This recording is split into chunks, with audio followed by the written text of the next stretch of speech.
morning, everybody. The time is 6:48 and I am on the way to work. Sorry, I'm turning a corner. And it is the last day of work before I have holidays. Yay! So I'm really excited about that. So I just got heaps of things I've got to get done and that, like, before I leave. Because, you don't want anything to go wrong while you're away. And you want to make sure you've covered all your bases and stuff. So, pardon me again. So yeah, just got to make sure I get all that sort of stuff done. Not much has been going on lately, really. I mean, last night we had dinner with Dan's sister and her boyfriend, Jenny and Tim, and that was really fun. That was cool. I haven't seen them for so long because they used to live here, and then they moved to Emerald. I think they've been in a couple of different places. I think they went to Cairns for a while too.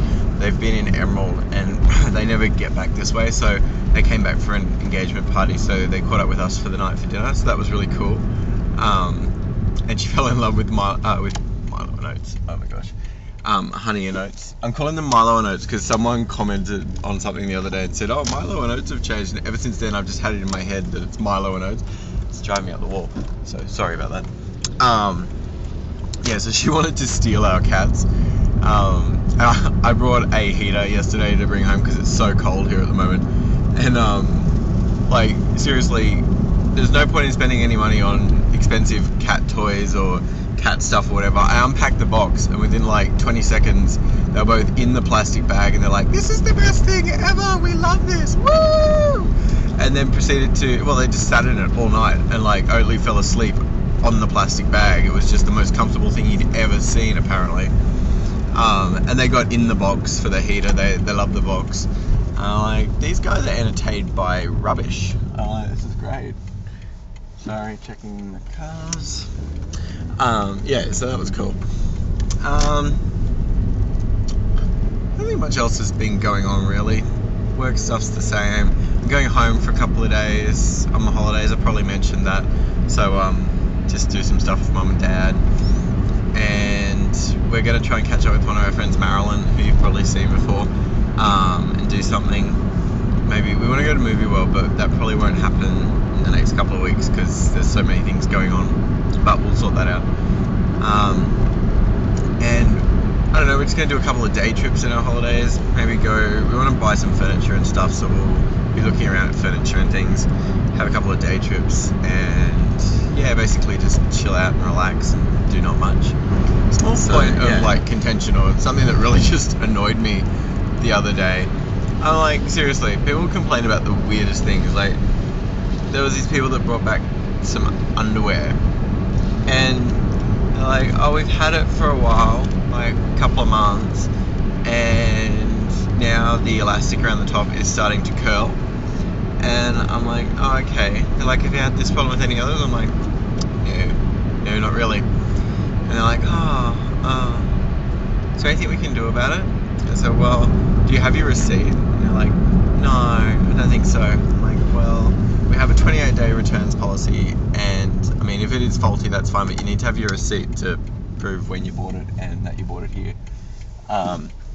She's like, so I'd have to find the receipt. I'm like, yeah, you'd have to have the receipt. Okay then, thanks. I was like, why would you want to bring back like a $5 pair of underwear because the elastic is curling after like 2 months or something? Like, if that happened to me, I would just throw them in the bin. Or, I mean, it's probably because you washed them in a certain way that you're not supposed to, or you've put them in the dryer, because some of those new ones with the really elastic waistbands don't take well to the dryer and they just start going after you've put them in there a couple of times. I'm like, but if you're going to try and bring something back, wouldn't you have the receipt? This is the thing that really annoys me. Like, people come in and they're like, oh, you won't give me my money back. And I'm like, you don't have a receipt.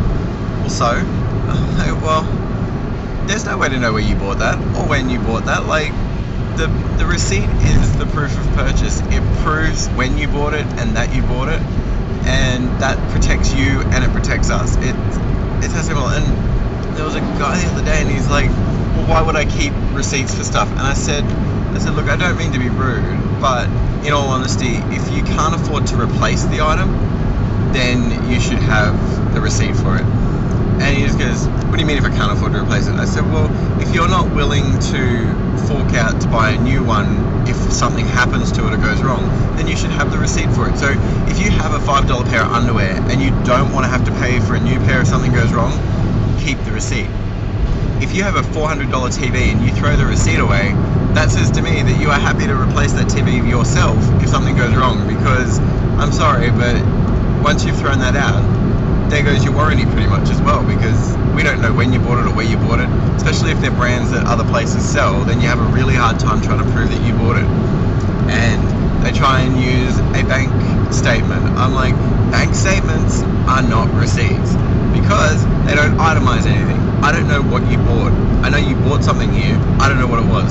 So the only way that that would be useful is if it is the only thing that you bought, and we could match it up to the day, and then we'd have to match it up to a transaction or something like that. Like, and you still wouldn't get cash back, you'd get like store credit or something. I'm like, seriously, I understand that people like lose receipts and stuff, and you know what, if people are really nice about it and they seem genuine and don't get narky at me, I'm usually willing to give them the benefit of the doubt, and in most cases I do anyway, just to be nice. But like, some of them get really narky, and I'm just like, no, I'm sorry, but if you can't even be nice about the fact that you didn't do what you were supposed to do, which is keep your receipt, then no, I'm not going to help you because you're giving me attitude for something that you didn't do.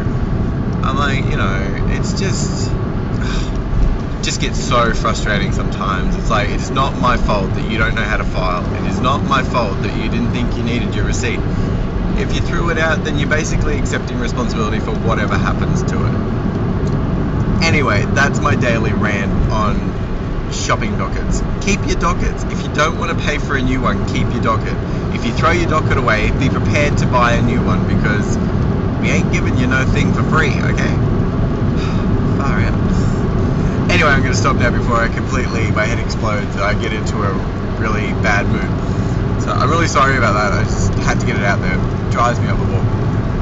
So anyway, love you all, and talk to you soon. Goodbye.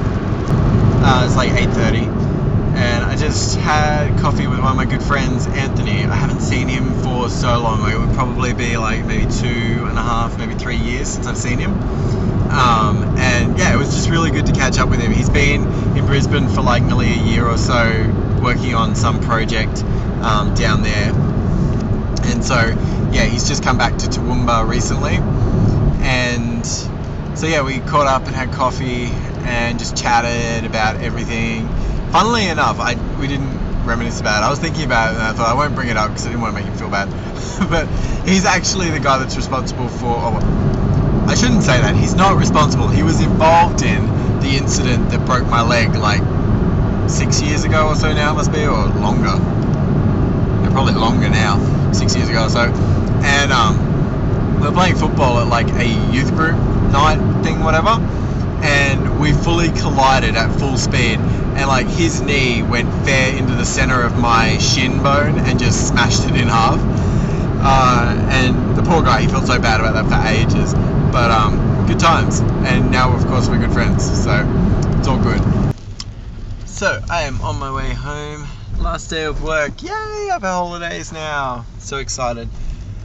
So, except it's raining, like it's been so cold and yucky the last couple of days, and then this afternoon it just started raining. It's gonna be yuck, I can tell. It's just gonna rain for like the first week of my holidays, but whatever. So Dan messaged me and he just wanted me to get some stuff on the way home, so I just stopped at the grocery store and got some chicken and mushrooms and stuff that we need for dinner, and now I'm on my way home. So I'm just gonna stop for traffic. But yeah, so all in all, it was a pretty good last day of work before holidays. I got pretty much all the stuff done that I need to worry about, and I left a nice big note explaining everything so that no one can be confused about what's going on. However, people probably will be confused about what's going on because it happens every time and people don't listen or read. So whatever, I don't care, I'll just deal with it in 2 weeks when I get back. It'll all still be there waiting for me. So yeah, that's about it. Pretty much non-eventful day, just really cold, yucky, and it was so busy. Like, Fridays are usually busy, but it was freaking busy. It was insane. Anyway, I gotta go now because I'm home, and I'll talk to you all soon. Bye.